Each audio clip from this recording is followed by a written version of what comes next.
बहुत समय पहले की बात है।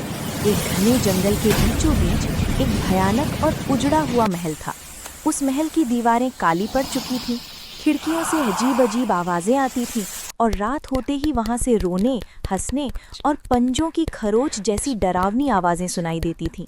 लोग कहते थे कि उस महल में एक भूतिया बिल्ली रहती है जो सदियों से श्रापित आत्मा बनकर भटक रही है। भूतिया बिल्ली का रहस्य। कहते हैं कि वो बिल्ली कभी एक साधारण बिल्ली थी, लेकिन लालच और क्रोध में उसने भगवान का अपमान कर दिया था। तभी से वो भयानक आंखों, लंबे नुकीले दांतों और काले धुएं जैसी परछाई बन गई। रात को उसकी आंखें लाल अंगारों की तरह चमकती थीं और उसकी आवाज सुनकर अच्छों की रूह काम जाती थी। मासूम बिल्ली का बच्चा। उसी जंगल में एक छोटा सा सफेद और बेहद प्यारा बिल्ली का बच्चा रहता था। उसकी आंखें बड़ी बड़ी और मासूम थीं। उसकी माँ उसे हमेशा समझाती थी, बेटा, उस पुराने महल के पास कभी मत जाना। लेकिन एक दिन जिज्ञासा में वो नन्हा बिल्ली का बच्चा खेलते खेलते उसी डरावने महल तक पहुंच गया। महल का विशाल दरवाज़ा अपने आप चर्र की आवाज़ के साथ खुल गया। महल के अंदर का आतंक। अंदर अंधेरा, ठंड और अजीब सन्नाटा था। दीवारों पर अजीब चित्र, फटे पर्दे और जमीन पर हड्डियों जैसी आकृतियां पड़ी थीं। अचानक पीछे से एक भारी आवाज आई, अब तू यहाँ से जिंदा नहीं जाएगा।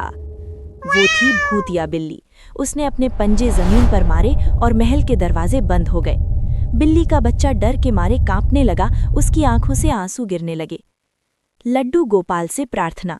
डर के उस पल में उसे अपनी माँ की बात याद आई, अगर कभी डर लगे तो लड्डू गोपाल को दिल से याद करना। उस नन्हे से जीव ने कांपती आवाज में कहा, लड्डू गोपाल, मुझे बचा लो, मुझे बहुत डर लग रहा है। अचानक महल के अंधेरे में मधुर बांसुरी की धुन गूंजने लगी। दीवारों से काला धुआं हटने लगा और एक दिव्य प्रकाश फैल गया। लड्डू गोपाल प्रकट हुए, पीले वस्त्र, सिर पर मोरपंख, हाथ में माखन और चेहरे पर करुण मुस्कान। भूतिया बिल्ली चीख उठी, नहीं, तुम यहाँ नहीं आ सकते। भूतिया शक्ति का अंत। लड्डू गोपाल ने शांत लेकिन प्रभावशाली स्वर में कहा, प्रेम और भक्ति से बड़ा कोई बल नहीं। उन्होंने अपने कमल जैसे चरण आगे बढ़ाए। भूतिया बिल्ली का शरीर कांपने लगा, उसकी लाल आंखें बुझने लगी और वो जमीन पर गिर पड़ी। उसके मुख से दर्द भरी आवाज निकली, मुझे माफ कर दो, मैंने बहुत पाप किए। मुक्ति और आशीर्वाद। लड्डू गोपाल ने उसे क्षमा कर दिया। भूतिया बिल्ली का भयानक रूप धीरे धीरे खत्म हो गया और वो एक साधारण शांत बिल्ली में बदल गई। महल रोशनी से भर गया, डर खत्म हो गया। लड्डू गोपाल ने उस छोटे बिल्ली के बच्चे को गोद में उठाया और कहा, जो सच्चे मन से मुझे याद करता है उसकी रक्षा मैं स्वयं करता हूँ। सुखद अंत। उस दिन के बाद वो महल डरावना नहीं रहा।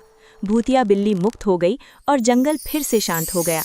छोटा बिल्ली का बच्चा सुरक्षित अपनी माँ के पास लौट आया और सबको ये सीख मिली, भक्ति, प्रेम और विश्वास से हर डर, हर अंधकार मिट सकता है।